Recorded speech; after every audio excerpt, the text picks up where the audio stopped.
पन्नगे च सुरेन्द्रे च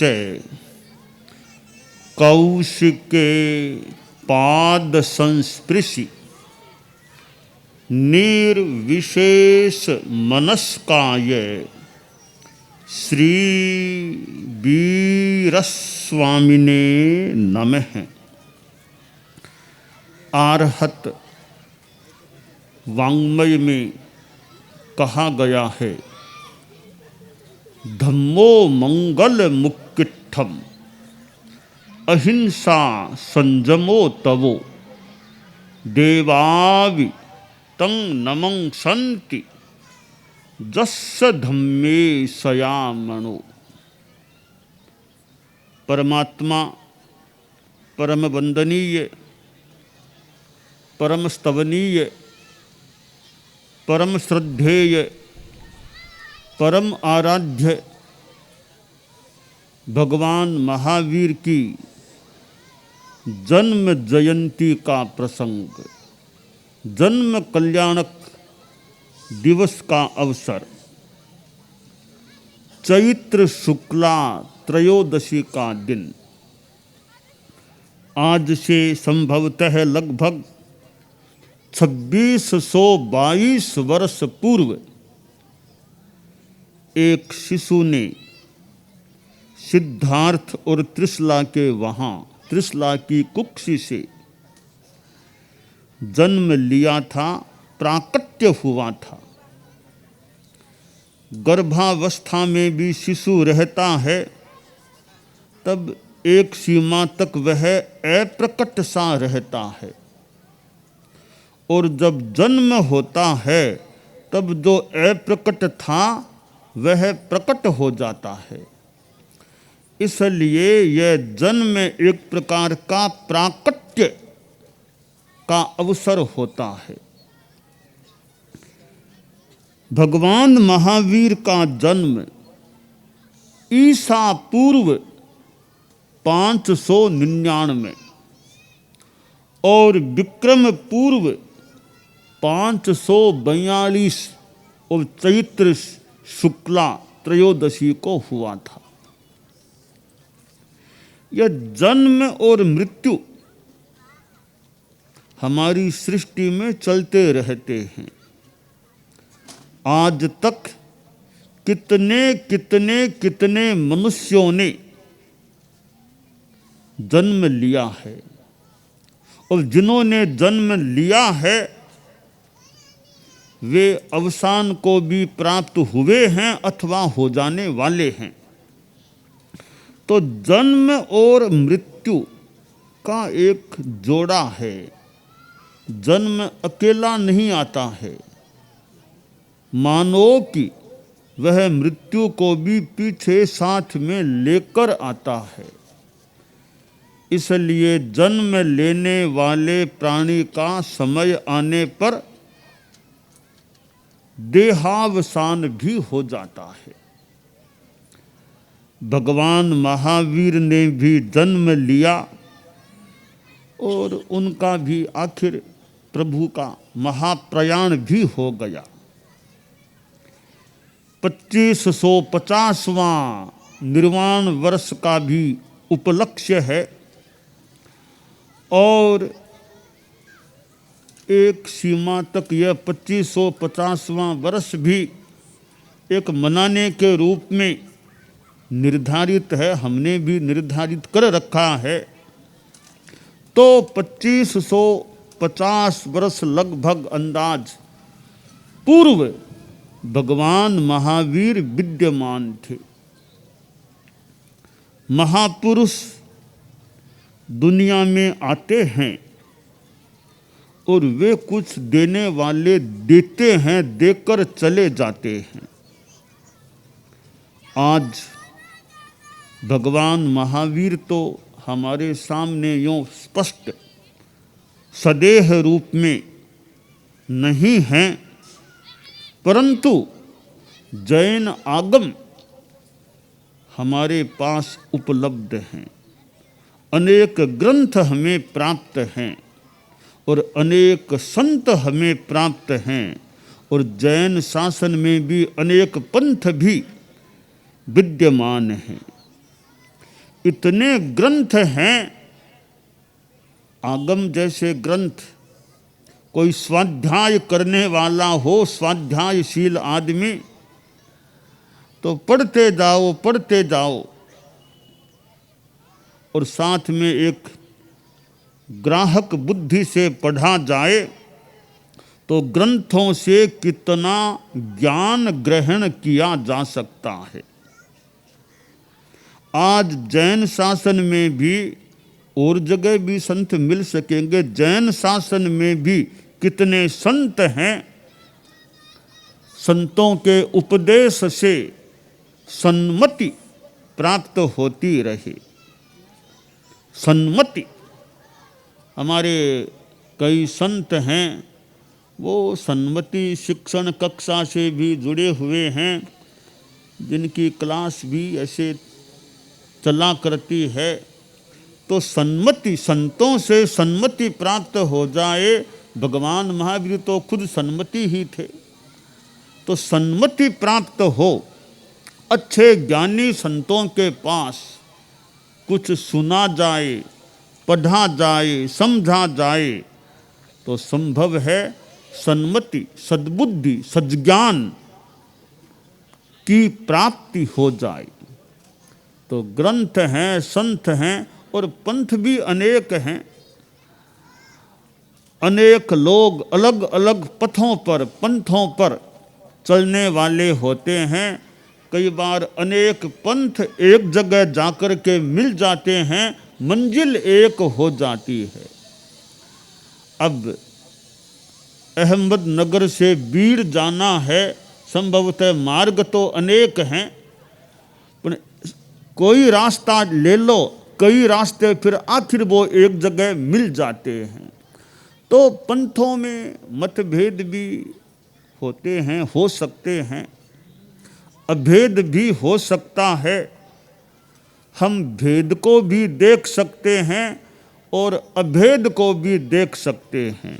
भेद को देखना शुरू करें, भेद करते जाओ तो व्यवहार नए, 7 नए हैं। नैगम संग्रह व्यवहार, व्यवहार का काम तो भेद है। भेद भेद भेद में भेद, संग्रह नए की दृष्टि से चलें तो अभेद अभेद अभेद भी दिखाई दे सकता है। तो यह भेदा भेद अनेकांत की बात साध्वी वरिया ने प्रस्तुत की। तो अनेकांत में भी देखें भी तो भेद भी है, अभेद भी। भेद भी एक सच्चाई है, तो अभेद भी सच्चाई हो सकती है। हम अनेकांत के दृष्टिकोण को रखें। दृष्टिकोण हमारा अनेकांतवादी हो जाए भी, किस अपेक्षा से क्या बात कही गई है, इस अपेक्षा से यह बात है और इस अपेक्षा से यह बात है। गुरु जी थे तो थोड़ा सर्दी का समय बीत गया और ये अप्रैल मई का समय आ गया था लगभग। तो जिस कमरे में वो पहले रह रहे थे उस कमरे को छोड़ दिया और दूसरे कमरे में प्रवास करने लग गए। तो कई शिष्य आसपास थे। बाद में गुरुजी ने आगे विहार भी कर दिया, पर उस कमरे को छोड़ दिया और कई दिन दूसरे कमरे में प्रवास किया। तो गुरुजी तो आगे फिर बढ़ गए, विहार कर दिया। अब शिष्यों ने सोचा, रे गुरुदेव ने यह कमरा छोड़ा था, यह कमरा अशुभ है, अब इसमें नहीं रहना चाहिए। कि गुरुदेव ने छोड़ा था, कई दिन रहे, फिर छोड़ दिया, दूसरे में आ गए, रहने लग गए, तो लगता है यह कमरा अशुभ है, इस कमरे को बंद करो, ताला लगाओ, इसमें नहीं, अशुभ कमरा है, यह तो नहीं जाना है। कमरे को बंद कर दिया कि इसमें कोई नहीं रहेंगे। गुरुदेव ने छोड़ दिया, लगता है अशुभ कमरा है ये। तो भी वो उपाश्रय में यूँ कमरा तो बंद हो गया। आखिर भी बात और संत आए भी कि इस कमरा अशुभ कमरा है, गुरुजी ने भी छोड़ दिया, इसमें नहीं रहना। आखिर बात गई गुरुजी के, गुरुजी क्या बात हुई, हमारे गांव में जो उपाश्रय है तो उस कमरे को अशुभ घोषित कर दिया गया है क्या? हमने तो लोगों ने बनाया था कमरा अशुभ कैसे हो गया? क्या कोई डर है, भूत है, क्या है? कमरे को बंद कर दिया गया है। गुरुजी ने कहा मैंने तो कभी कहा नहीं अशुभ है। कि नहीं, संत कह रहे हैं कि आपने उसको छोड़ दिया था, दूसरे कमरे में चले गए थे, इसलिए कमरा खराब होगा, तभी छोड़ा होगा आपने। तब गुरुजी ने कहा रे खराब की कोई बात नहीं है। उस कमरे में पश्चिम की धूप आया करती थी, दक्षिण की भी धूप आती, पश्चिम का खुला था, खिड़कियां तो धूप अच्छी आती। मैं सर्दी में वहां रहा था। जब ये दिसंबर, जनवरी, फरवरी में मैं रहा तो मुझे ठंड लगती, तो उस कमरे में धूप आती पश्चिम से, दक्षिण से, तब मैंने उसमें प्रवास किया। बाद में अप्रैल मई में पश्चिम की धूप स्वाती नहीं थी, तब मैं दूसरे कमरे में। कमरा अशुभ नहीं है, मौसम के अनुसार मैंने कमरे को चेंज किया था। तो अनेकांत है। सर्दी के दिनों में वह कमरा गुरुजी के लिए ज़्यादा अनुकूल था, गर्मी में दूसरा कमरा अनुकूल हो गया। यह अनेक, ये किसी अपेक्षा से एक बात है और अन्य अपेक्षा से कोई दूसरी बात हो सकती है। तो हम दृष्टिकोण को दुराग्रह वाला न बनाएं, अनाग्रह। भी सही बात क्या, मूल दृष्टि है क्या, नय हैं, एक नय से यह बात ठीक है तो दूसरे नय से यह बात ठीक हो सकती है। तो नित्यानित्यवाद, जैनिज्म, जैन दर्शन कहता है एक ही पदार्थ में नित्यता भी है और उसी पदार्थ में उसी समय अनित्यता का धर्म भी है। तो दोनों एक साथ हैं। आदीप माव्योम समस्वभावम साद्वाद मुद्रा नतिभेद वस्तु तन्नित्य में वैक मनित्य मन्य दितित्वदाज्ञा द्युषताम प्रलापः। कि दिए से लेकर आकाश तक सारे पदार्थ सम स्वभाव वाले हैं, यानी दिया भी नित्य अनित्य दोनों है और आकाश भी नित्य अनित्य दोनों है। आकाश नित्य लगता है, उसमें भी अनित्यता का धर्म है। दिए की लौ अनित्य लगती है, वहाँ भी नित्यता का धर्म भी है। सापेक्ष बात है। अब एक दृष्टि से देखें तो संभवतः आकाश नित्य इसलिए कि उसमें वो प्रधानता है, प्रधानता स्थूल रूप में प्रधानता है, वो नित्यता की है। दिए में वो प्रधानता अनित्यता की है। हमारे संत लोग साध्वियाँ भी बैठे हैं नित्य अनित्य को, कि दिया और आकाश है, कि आकाश है वो एक द्रव्य है, आकाश शास्त्री का एक द्रव्य है, दिया एक पर्याय है। तो दिया चूंकि पर्याय है, वहाँ अनित्यता की संभवतः प्रधानता है। आकाश शास्त्रिकाय, आकाश एक द्रव्य है, तो वहाँ द्रव्य नित्यता की प्रधानता है।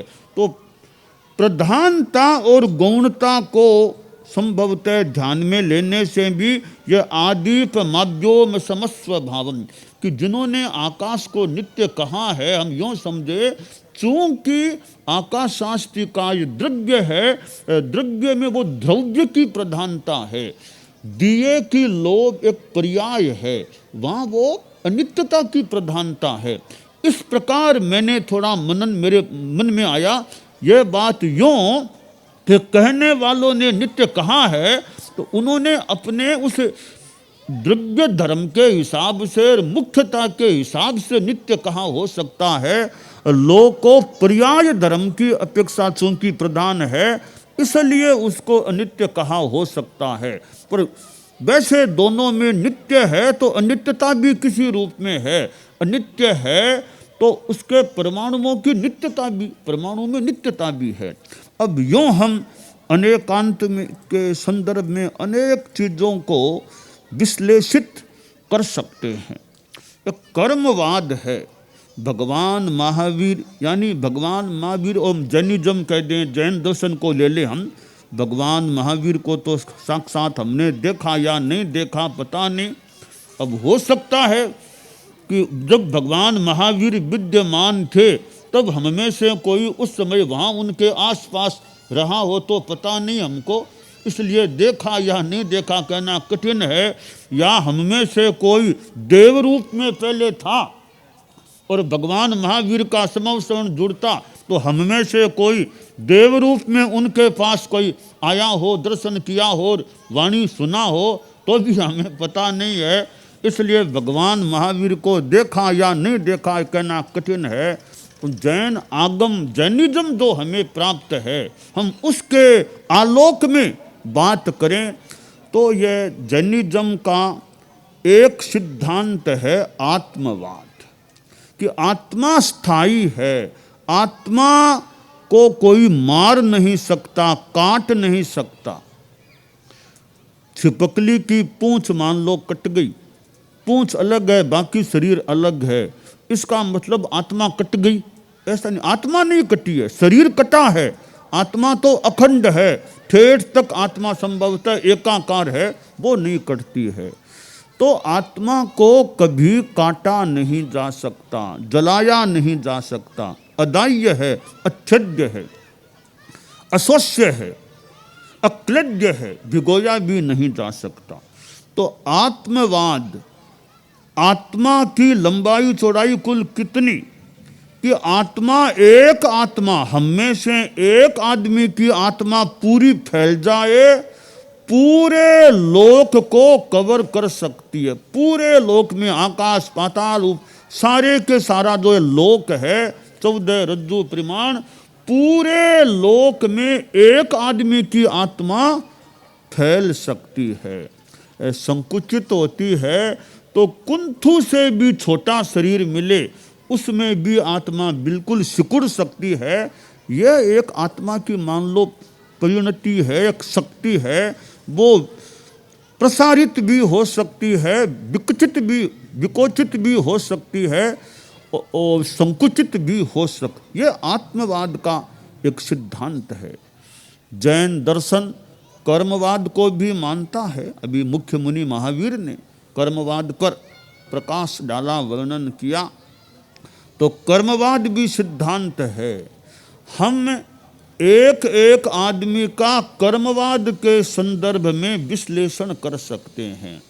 हमारे इतने संत हैं, हम एक एक संत का कर्मवाद के संदर्भ में प्रयास करें एक अनुमान से कि योगेश में कर्मों की क्या स्थिति है, कुमार समण जी में क्या स्थिति है, दिनेश जी में क्या है, मुख्य मुनि में क्या।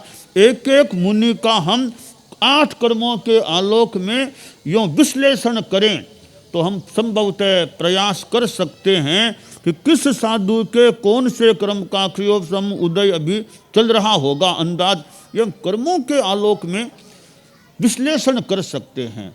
एक साधु है मान लो, अब बड़ा बुद्धिमान है, मेधावी है, पढ़ने में बहुत जल्दी बात को ग्रहण करने वाला है, प्रस्तुति भी बहुत बढ़िया कर सकता है, बात को बहुत जल्दी पकड़ता। इसका मतलब है उसके ज्ञानावरणीय कर्म का क्षयोपशम ठीक है, अच्छा है, तब इतनी मेधाविता है, बहुश्रुतता है, ग्राहकता है।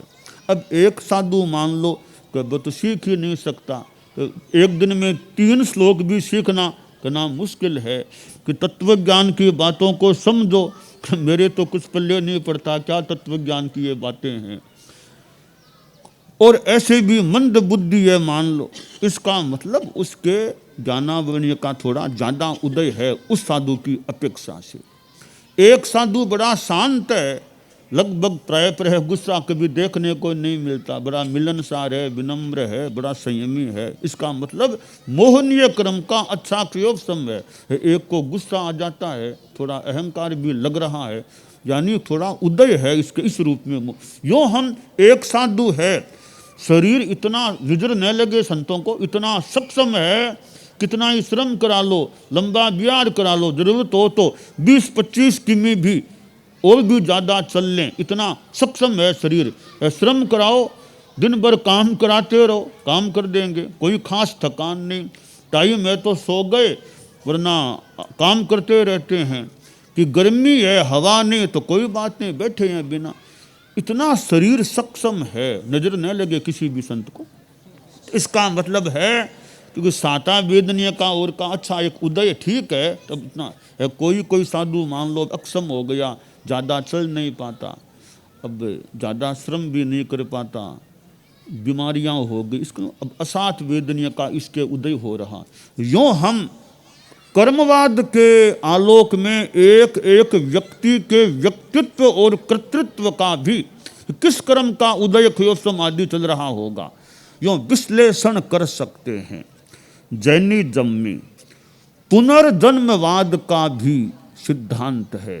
एक जन्म के बाद दूसरा जन्म होता है जब तक मोक्ष न हो जाए। यह आत्मवाद से जुड़ा हुआ कर्मवाद है और आत्मवाद से जुड़ा हुआ यह पुनर्जन्मवाद है। नियतिवाद की बात है कि नियत, हम तो पुरुषार्थवाद को मानते हैं, तो नियतिवाद को कैसे माने? पुरुषार्थवाद अच्छा है, पुरुषार्थ करो। हमारे आगम वांग्मय में उत्थान कम्म बल वीर्य पुरुष का आता है, परंतु पुरुषार्थ की भी सीमा है। पुरुषार्थ असीम नहीं हो सकता। असीम कैसे नहीं हो सकता? कोई आसाधना न हो, तीर्थंकर भगवान भी विराजमान हो जाएं, आसाधना न हो, अभव्य को भव्य बना देना तीर्थंकर भगवान के भी वश की बात नहीं है। किसी अजीव को जीव बना देना किसी वैज्ञानिक के वश की बात संभवतः नहीं कि अजीव को जीव बना दे। अजीव के परमाणु अजीव ही रहेंगे। तो अजीव को जीव बनाना है, अभव्य को भव्य बनाना है, या पुरुषार्थ कोई काम नहीं करता।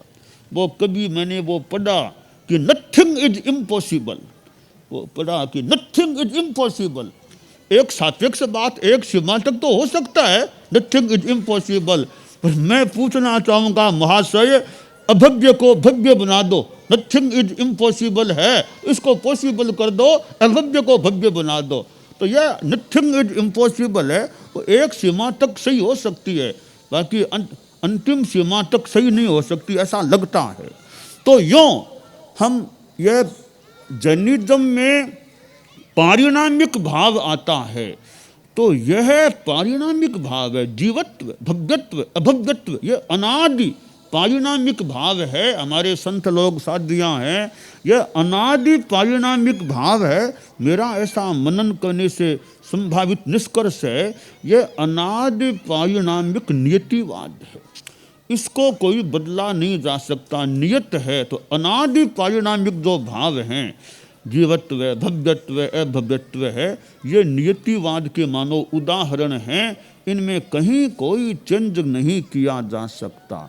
तो नियतिवाद का अपना एक व्यवस्था क्रम हो सकता है, पुरुषार्थवाद की अपनी सीमा है।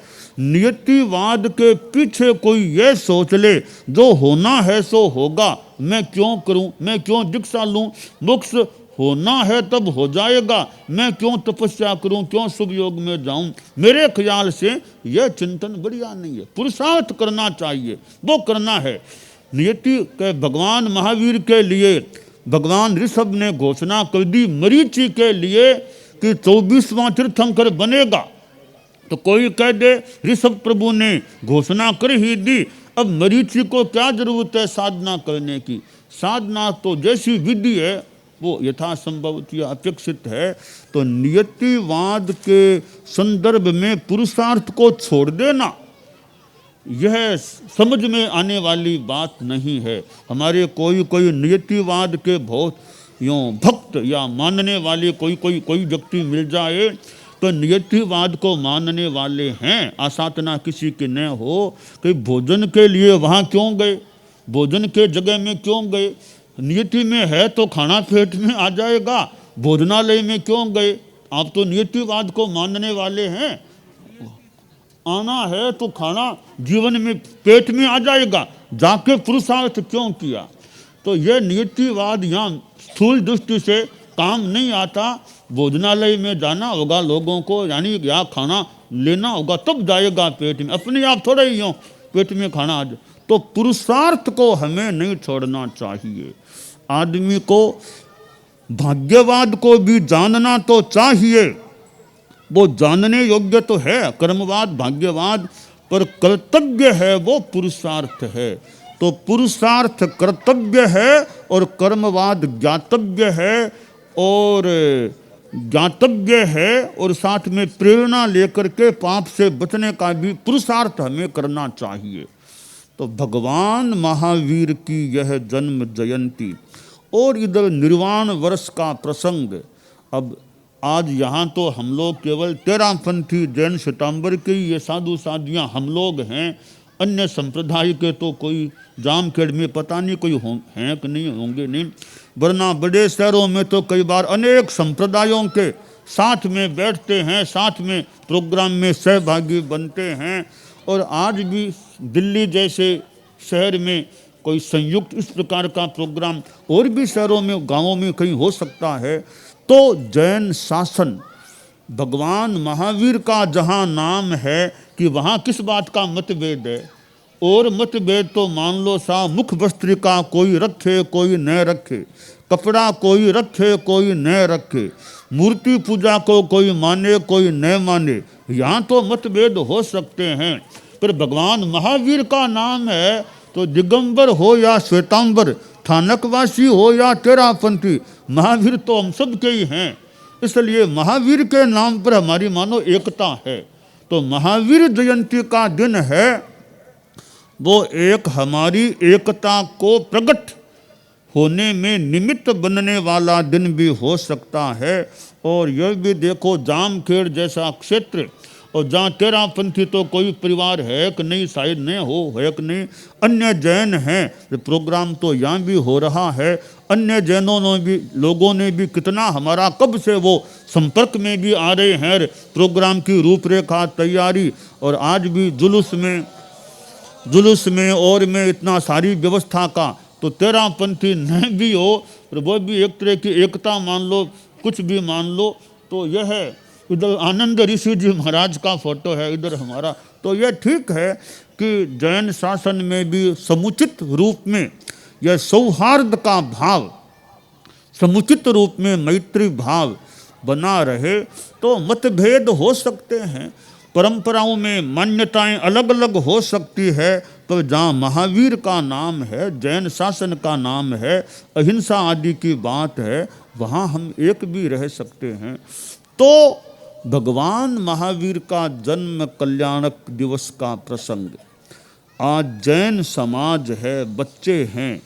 अब बच्चे स्कूल में पढ़ने वाले हैं, साथ में धर्म की यह ज्ञानशाला पाठशाला, वहाँ भी उनको अच्छा प्रशिक्षण मिलता रहे, बच्चों में अच्छे संस्कार रहें, यह नशे में न जाएं, ड्रग्स है, ड्रिंकिंग है और कोई ऐसी नशीली चीज़ें हैं, इनके सेवन से भी बच्चे बचे रहें। यानी गलत संस्कारों में, गलत आदतों में बच्चे न जाएं। यह नॉन वेज जैसी चीज़ों के संपर्क, कहीं होटल में आप लोग ठहरो, कोई बच्चे हॉस्टल में ठहरें, कभी हॉस्पिटल में भी जाना पड़ जाए, कि नॉन वेज से यथासंभवतया वो बचने का एक लक्ष्य रहे।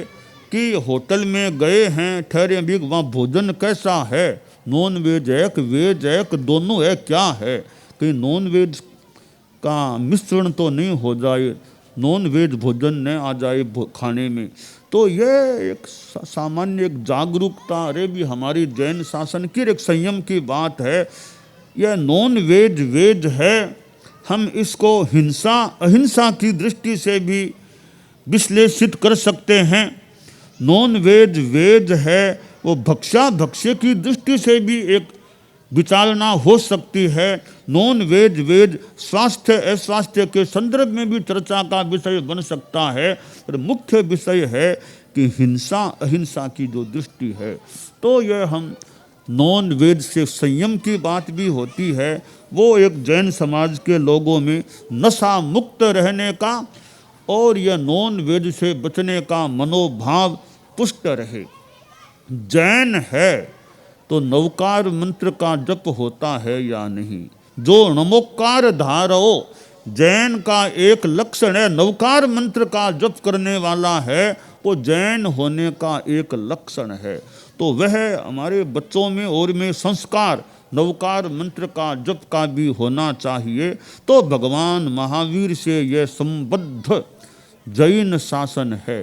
कितने आचार्य यहाँ हुए हैं और भगवान महावीर के इस जैन शासन में आचार्य भिक्षु आज से करीब 264 वर्ष पहले इस तेरा पंथ के शुभारंभ में उनका योगदान रहा। आचार्य भिक्षु हुए। उनके उत्तरवर्ती आचार्य परंपरा में आचार्य श्री तुलसी हुए। आनंद ऋषि जी महाराज और आचार्य श्री तुलसी जी ये ऐसे समकालीन भी रहे हैं। आचार्य श्री तुलसीकार आनंद ऋषि जी महाराज का दिल्ली में मिलना भी हुआ था।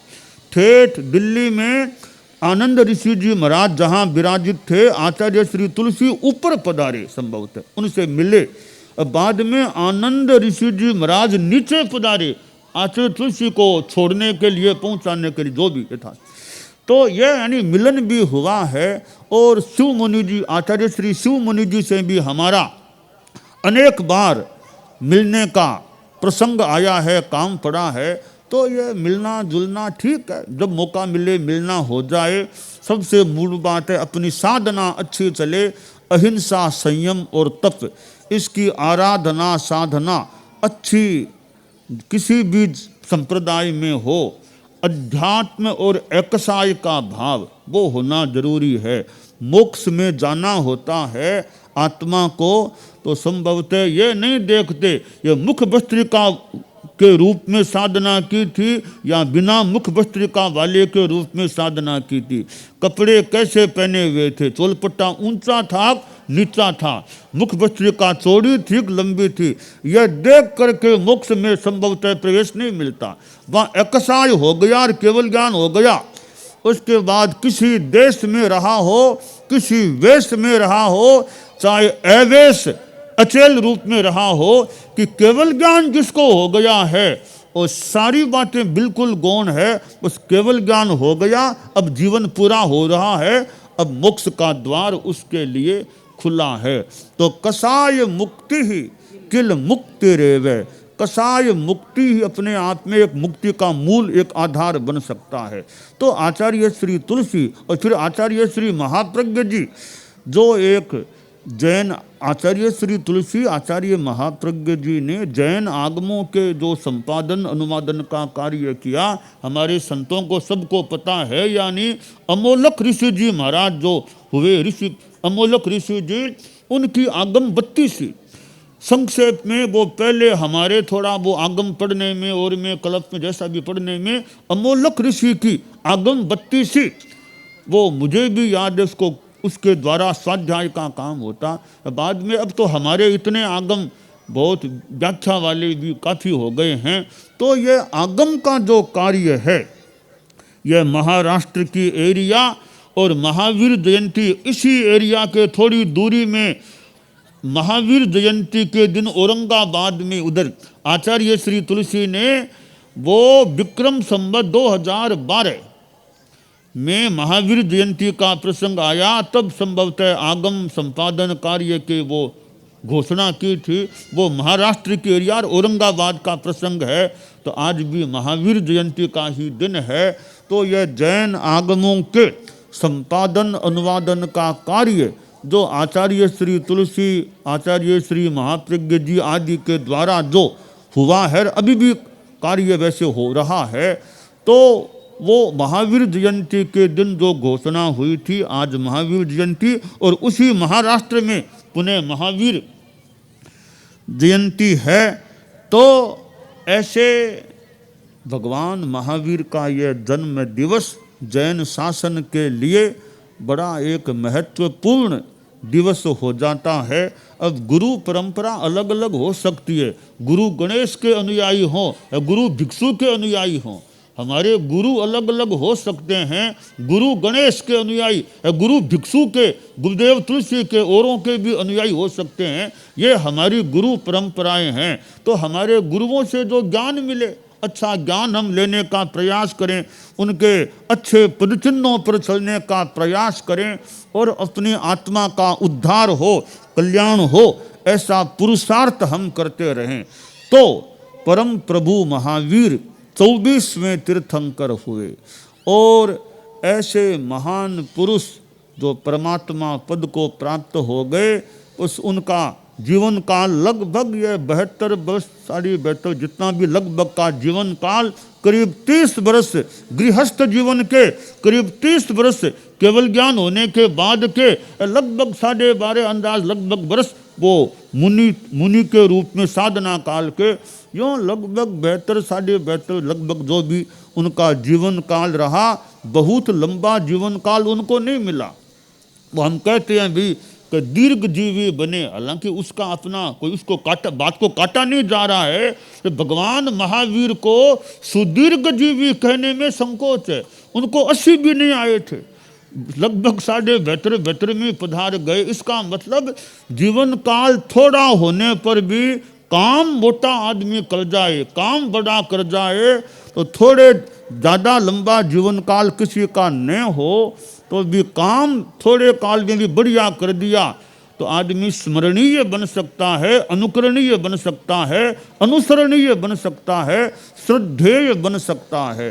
तो तीर्थंकरों की अपनी व्यवस्था है, बहुत लंबा जीवन काल उनका नहीं, परंतु वे इस धरती पर पधारे, जन्म लिया उन्होंने, साधना की, और कितना क्या उन्होंने किया होगा, आखिर उनका निर्वाण भी हो गया। तो आज उनके जन्म का प्रसंग है, जन्म कल्याण का प्रसंग है।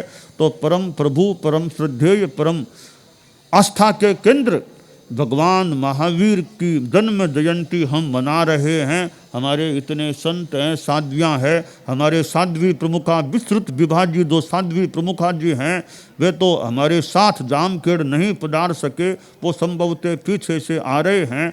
उधर पूना से वो बाद में रवाना हुए, कुछ पैर की समस्या के संदर्भ में। साध्वी वरिया आदि साध्वियाँ यहाँ हैं, संत भी हैं। तो हम भगवान महावीर का स्मरण करें।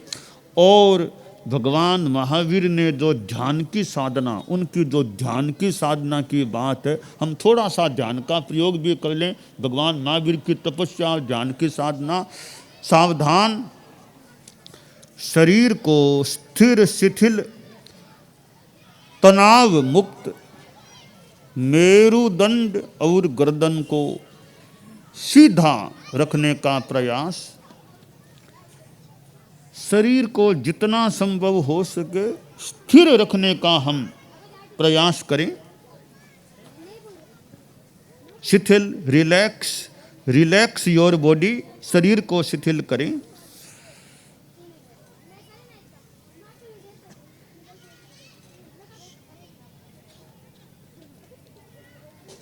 दीर्घ श्वास, श्वास को लंबा करें। धीरे धीरे श्वास लें, धीरे धीरे श्वास छोड़ें। लंबा श्वास लें, लंबा श्वास छोड़ें।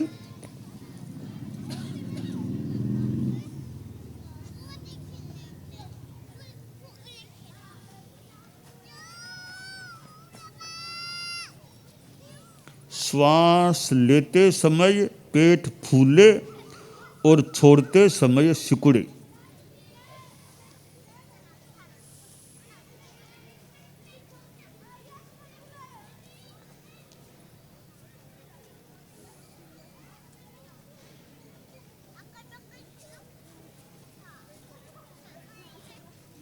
कोई विचार नहीं, स्मृति नहीं, कल्पना नहीं।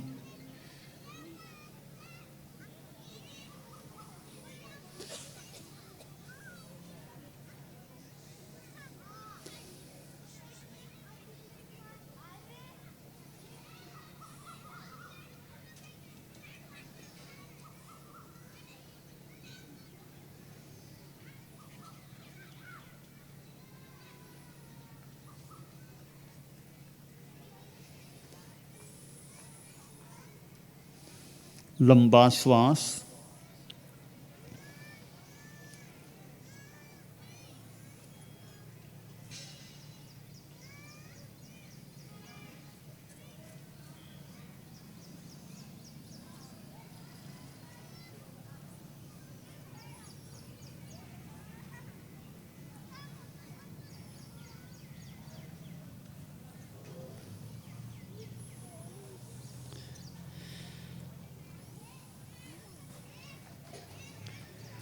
श्वास लेते समय मन ही मन नमो, और श्वास छोड़ते समय मन ही मन सिद्धाणम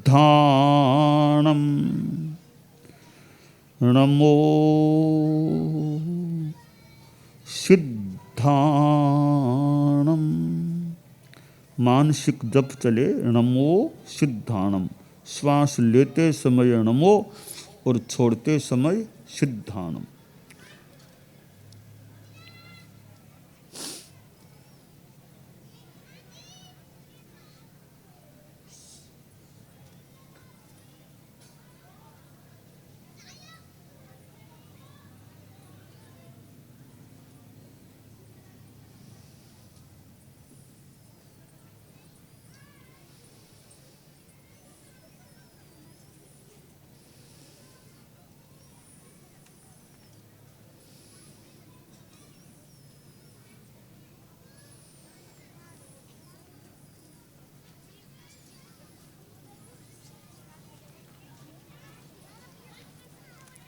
धीरे धीरे प्रयोग की संपन्नता की ओर आए।